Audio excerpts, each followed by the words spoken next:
साधु दंपति। लेखक श्री मनोरंजन जी चक्रवर्ती। रामलाल बहुत ही गरीब था। बाल बच्चों सहित कई बार तो उसे भूखे रहकर दिन बिताने पड़ते थे। वह कलकत्ते में भगत राम नामक एक मारवाड़ी सेठ की दुकान पर नौकरी करता था। मामूली तनख्वाह थी, सबके पेट भी भलीभांति नहीं भरते थे। सुबह से लेकर शाम तक अविराम परिश्रम करना पड़ता था। अपने सुख दुख की बात सोचने के लिए भी पूरा मौका नहीं मिलता था। खूब सवेरे गंगा स्नान और संध्या तर्पण करके रामलाल दुकान पहुंच जाता था। रामलाल की निर्भोग वृत्ति और कर्तव्य परायणता के कारण मालिक उस पर बहुत ही प्रसन्न रहता था। रामलाल की स्त्री दयावती पुत्र कन्या को लेकर काशीपुर में एक छोटी सी कोठरी में रहती।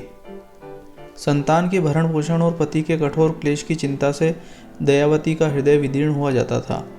वह दिन रात इसी चिंता में रहती कि कैसे स्वामी का परिश्रम कम हो। रामलाल रोज घर नहीं जा सकता था, बीच बीच में जाया करता था। महीना पूरा होते ही तनख्वाह के 15 रुपयों को घर पहुंचाना उसका प्रधान काम था। इसके सिवा अपनी खुराकी से चावल, दाल, आटा, नमक, तेल आदि जो कुछ भी सामान रामलाल बचा सकता, हर 15वें दिन उसे भी वह दयावती को दे आता था। दयावती घर पर काशीपुर में रहती, रामलाल कलकत्ते रहता। काम पड़ने पर खबर लेने देने का भी कोई सुविधा नहीं था। कोई खास अड़चन होने पर दयावती एकाग्र चित्त से पति का स्मरण किया करती और मन ही मन अपने अभाव का समाचार पति तक पहुंचा देती। बेतार के तार की भांति रामलाल भी पत्नी के चिंतन का प्रभाव पड़ता और वह उसी दिन घर जाकर सुख दुख के समाचार पूछ आता। इसी प्रकार उनका काम चलता था। आज माघ की पूर्णिमा है। रामलाल ने अभी तक भोजन नहीं किया है। कामकाज की भीड़ में रामलाल को रसोई बनाने और खाने की फुर्सत नहीं मिली। दिन बीत जाने पर कामकाज से निपटकर रामलाल गंगा किनारे जाकर स्वस्थ चित्त से बैठ गया। इसी समय अकस्मात उसका चित्त दयावती की चिंता से भर गया। उसने अनुभव किया मानो दयावती मुझे याद कर रही है। वह उठकर घर की ओर लपका। घर पहुंचते पहुंचते रात के 11 बज गए। घर पहुंचकर रामलाल ने देखा छोटा बच्चा बुखार और शीतला के आक्रमण से छटपटा रहा है। दयावती से मालूम हुआ कि पड़ोसी गृहस्थ होम्योपैथिक दवा लेते थे, परंतु आज बीमारी बढ़ जाने और शरीर में शीतला का जोर हो जाने के कारण उन्होंने दवा देना बंद कर दिया है और दयावती से कह दिया है कि हमारे घर दवा के लिए न आना। शीतला संक्रामक रोग है। पड़ोसी गृहस्थ के घर भी छोटे छोटे कई बच्चे हैं। ऐसी अवस्था में उनका ऐसा करना स्वाभाविक ही है। दयावती बीमार बच्चे को गोद में लिए नवरत आंसू बहा रही है। घर के कोने में शुद्र दीपक टिमटिमा रहा है। रामलाल ने बच्चे को भलीभांति देखने की इच्छा से दीपक की बत्ती को ठीक करना चाहा, परंतु दीपक में तेल नहीं था। पत्नी से पता लगा कि न तो घर में तेल है और न तेल मंगाने के लिए एक पैसा ही है। कुछ ही क्षणों बाद दीपक बुझ गया। घर में अंधेरा छा गया। दयावती रोने लगी। रामलाल ने दयावती को धीरज रखने का उपदेश देते हुए कहा, तुम उद्वेग छोड़कर माँ दुर्गा का स्मरण करो और उन्हीं का आश्रय रखो। मैं अभी बत्ती जलाने की व्यवस्था करता हूँ। इतना कहकर रामलाल घर से निकल गया और पड़ोसी के दरवाजे पर जाकर पुकारने लगा, परंतु कोई जवाब नहीं मिला। अंधेरी रात, आधी रात के समय आर्त की पुकार सुनने वाले प्राण मानो किसी में नहीं थे। रामलाल ने घर जाकर बच्चे को हृदय से लगा आंसुओं की धारा से उसका ताप शांत करने की इच्छा की। वह जल्दी से घर की ओर चला, परंतु उन्मनी भाव के कारण घर न जाकर गंगा तीर पर पहुंच गया। अब उसे घर का स्मरण आया। उसने सोचा कि अब तक बच्चा जरूर ही चल बसा होगा और दयावती भी अवश्य ही बेहोश हो गई होगी। मैं भी जरा विश्राम करके घर आऊँगा। यूँ विचार कर वह घाट की सीढ़ियों पर बैठ गया और दुर्गा दुर्गा स्मरण करता हुआ आवेग के वश होकर रोने लगा। उधर दयावती स्वामी की याद कर करके अंधेरे में व्याकुल होकर रो रही है और सोच रही है कि बच्चे का श्वास रुक गया है। कब से रुके हुए कंठ से अब तो कठोर ऊर्ध्व श्वास का शब्द भी नहीं सुनाई देता। बच्चा जरूर ही मर गया है। यूँ सोचती सोचती माँ दुर्गा बचाओ बचाओ पुकार कर दयावती मूर्छित हो गई। थोड़ी ही देर में बीमार बच्चे की मामा की पुकार सुनकर दयावती को होश हुआ। उसने देखा स्नेह और दया की प्रतिमूर्ति एक रमणी हाथ फैलाकर उसकी गोद से बच्चे को अपनी गोद में ले रही है। हाय माँ कहकर दयावती उसके चरणों में लौट गई। रमणी ने कहा, बेटी घबरा मत, कोई डर की बात नहीं है, तेरा बच्चा अच्छा हो गया है। दयावती ने पूछा, माँ तुम कौन हो? रमणी ने कहा, मैं तुम लोगों की माँ हूँ। रामलाल के मुझे पुकारते ही मैं आ गई। तू कोई चिंता न कर, मैं अभी सब ठीक कर देती हूँ। यूँ कहकर उसने जल्दी जल्दी बच्चे के शरीर पर एक दिव्य औषध का लेप कर दिया। लेप की स्निग्धता और मनोरम सुगंध से बच्चे के मुख पर हंसी आ गई। उसने कहा, माँ मुझे भूख लगी है।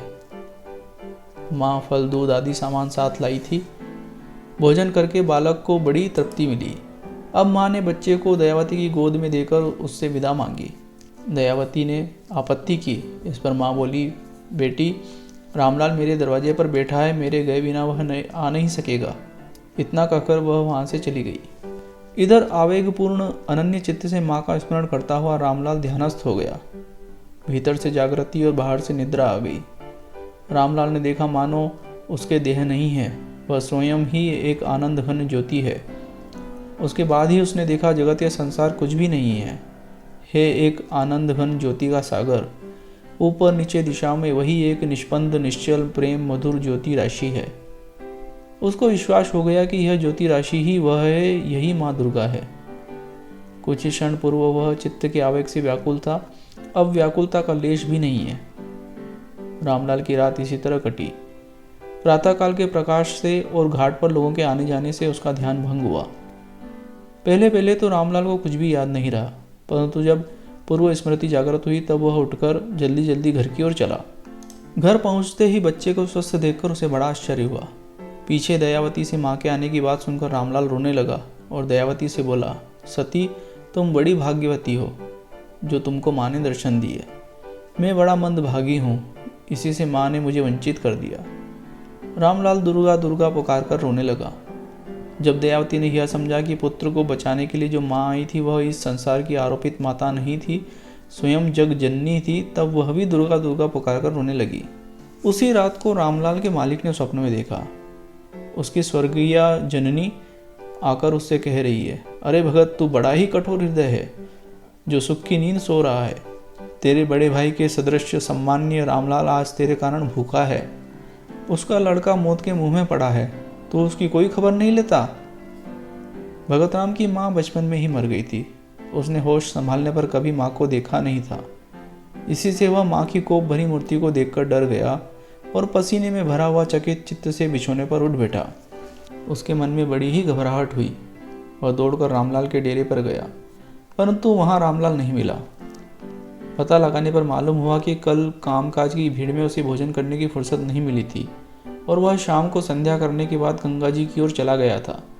तब से लौटकर नहीं आया। भगत राम ने विस्मित और भीत चित्त से स्वयं गंगा तीर पर जाकर रामलाल को खोजा, परंतु कहीं पता नहीं चला। तब वह रामलाल के घर काशीपुर पहुंचा। वहां जाकर देखा कि दोनों स्त्री पुरुष दुर्गा दुर्गा पुकारते हुए रो रहे हैं। रामलाल ने मालिक को आया देखकर नम्रता से कहा, बड़ा अच्छा हुआ आप आ गए। आज से दया करके मुझे काम से छुट्टी दे दीजिए। इतना कहकर रामलाल रोने लगा। भगत राम सारा हाल देखकर रामलाल के चरणों पर गिरकर कहने लगा, रामलाल तुम मेरे बड़े भाई हो, छोटे भाई का कसूर माफ करो। आज से मेरी सारी धन संपत्ति और व्यापार में तुम्हारा आधा हिस्सा है। तुम मुझे छोड़ो नहीं, दया करके आश्रय दो। भगत राम ने बहुत चेष्टा की, परंतु रामलाल को वह किसी तरह राजी नहीं कर सका। उसी समय भगत राम अपने घर संपत्ति आदि का ठीक ठीक आधा बंटवारा कराकर रामलाल से भांति भांति से विनय करने लगा। रामलाल ने कहा, भाई तुम ही मेरी ओर से इस संपत्ति की रक्षा करो और इसे देव ब्राह्मणों की सेवा में लगाओ। मुझे अब माँ बुला रही है, अतः तुरंत उसकी गोद में पहुंच जाने दो। इतना कर कर रामलाल और उसकी पत्नी दोनों गंगा की ओर चले गए। किसी की इच्छा होने पर कभी कभी गंगा तीर पर खोजने से अब तक भी इन साधु स्त्री पुरुष के दर्शन हो जाते हैं। जय माँ दुर्गा, जय माँ शीतला। यह वीडियो आपको कैसा लगा? इस वीडियो के कमेंट बॉक्स में लिखकर हमें जरूर बताएं। इस वीडियो से संबंधित पुस्तकों का विवरण व अन्य जानकारी के लिए कृपया वीडियो का डिस्क्रिप्शन देखें। अगर अभी तक आपने हमारा चैनल सब्सक्राइब नहीं किया है तो सब्सक्राइब बटन पर क्लिक कीजिए और साथ ही बेल आइकन पर भी क्लिक कीजिए, जिससे कि हमारा कोई भी अगला वीडियो आपसे छूट ना पाए।